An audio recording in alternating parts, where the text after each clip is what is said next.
মাত্র 100 টাকা entry fee দিয়ে আপনাদেরকে আজকে এরকম একটি সুন্দর জায়গায় ঘুরে নিয়ে আসবো। এই জায়গাটি দেখার পরে বলবেন 100 টাকা না 500 টাকা হলেও অর্থিক ছিল। ঘুরতে জন্য মনে হবে আপনাদের দেশে নয় দেশের বাইরে কোনো একটি সুন্দর একটা প্লেসে রয়েছেন, মনে হবেই না কেন। ন্যাচারাল এবং বিভিন্ন রকম ঐতিহ্য ইতিহাস দিয়ে স্থাপিত এই জায়গাটি। এখানে প্রতিটি কর্নার একটা ইতিহাস ঐতিহ্যের কথা বলে। এখানে এরকম কিছু কর্নার রয়েছে যেখানে আপনার ছবি তুলতে কখন যে বেলা পার হয়ে যায় বলতেই পারবেন। আর এইখানে সব থেকে বেশি ভাইরাল যে আয়নাগরটি রয়েছিল সেই জুলাইয়ের আয়নাগর, কিন্তু এটা জুলাইয়ের আয়নাগর না হলেও আপনাকে অন্যরকম একটি ফিল দেবে। আসসালামু আলাইকুম, আশা করি সবাই ভালো রয়েছেন। আপনার সাথে আমি যুক্ত রয়েছি সামরিক জাদুঘর বিজয় সরণি থেকে। জাদুঘরের ইতিপূর্বে যারা এসেছেন তাদেরকে বলবো আপনাদের এই ভিডিওটি দেখা প্রয়োজন, কারণ নতুন অনেক কিছু সংস্কার হয়েছে যেগুলো আপনারা আগে মিস করেছেন। আমি কিন্তু এইবার নিয়ে দ্বিতীয়বার এসেছি। প্রথমে চলে গেছিলাম 3D আর্ট গ্যালারিতে। সেখানে যাওয়ার পরবর্তীতে আমাদের করোনা ভাইরাসের মতো মোজা পরিয়ে দিচ্ছিল, মনে হচ্ছিল করোনা ভাইরাসের যুগে আবার চলে এসেছি, কিন্তু না, এটা দেওয়া হয়েছিল যাতে কোনো জায়গায় স্কেচ না পড়ে। তার জন্য প্রথমে চলে এসেছিলাম নিচতলার দিকে।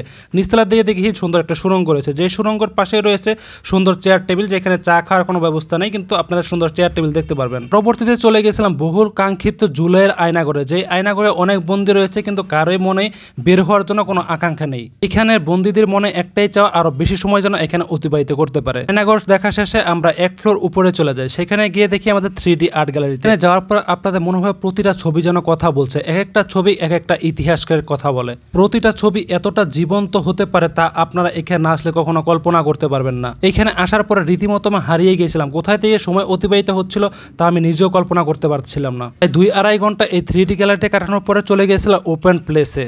ওপেন প্লেসে যখন আপনার সামনে আসবেন আপনাদের কাছে মনে হবে এটা আপনার বাংলাদেশে নয় দেশের বাইরে কোনো একটি প্লেসে রয়েছেন। এরকম সুন্দর পরিবেশ আগে কখনো দেখিনি। পরিষ্কার পরিচ্ছন্ন চারপাশ সবুজে সমারোহ। পড়তে চলে সামরিক কর্নার। সেখানে যে মনে হচ্ছে কোনো একটা যুদ্ধ বিধ্বস্ত একটি দেশে চলে এসেছি।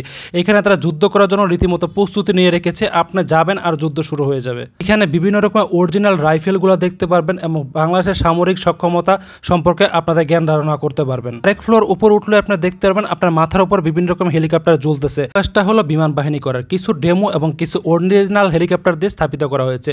আর এখানে দেখতে পারবেন বাংলাদেশের প্রথম মানচিত্র খচিত যে পতাকাটি রয়েছে সেই পতাকাটি এখানে সংরক্ষিত রয়েছে। তার পাশেই রয়েছে বাংলাদেশকে অতি প্রথম যারা স্বাধীন বাংলাদেশ হিসেবে স্বীকৃতি দিয়েছিল তাদের পতাকা সম্বলিত একটি ফটক। নেক্সটে চলে গিয়েছিলাম আমরা নৌবাহিনী স্থাপনা কর্নারে।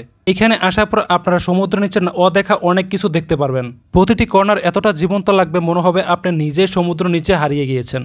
তার পাশেই রয়েছে মোগল আমলের নৌকা, যেটি দিয়ে তারা দেশ বিদেশ বিভিন্ন প্রান্তরে চিঠি আদান প্রদান করতেন এবং ভ্রমণ করতেন। তারই পাশে পেয়ে যাবেন সমুদ্রতে সাবমেরিন এবং জাহাজ কিভাবে চলাচল করে সেরকম একটি ফটক। এই প্লেসটি বিশেষ করে বাচ্চা কাচ্চারা খুব বেশি উপভোগ করতেছিল। নিজ দিয়ে মনে হচ্ছিল মাছ ধরাধরি করতেছে আর বাচ্চারা মাছ ধরার চেষ্টা করতেছিল। মাত্র 100 টাকা এন্ট্রি ফি দিয়ে পরিবার পরিজন নিয়ে এখানে এরকম একটা সময় কাটাতে পারবেন যা আপনার কাছে সারাটা জীবন মনে থাকবে। মাত্র 100 টাকা এন্ট্রি ফি দিয়ে এর থেকে বেশি ভালো ডিল আর কিছু হতে পারে মনে হয় না। তবে আপনি 3D গ্যালারিতে ঢুকলে এক্সট্রা 200 টাকা এবং আয়নাগরে ঢুকলে 100 টাকা অ্যাড করতে হবে। লোকেশন সামরিক জাদুঘর বিজয় সরণি, ঢাকা। দেখা হচ্ছে নতুন কোনো ভিডিওতে। সেই বন্ধু ভালো থাকবেন। আল্লাহ হাফেজ।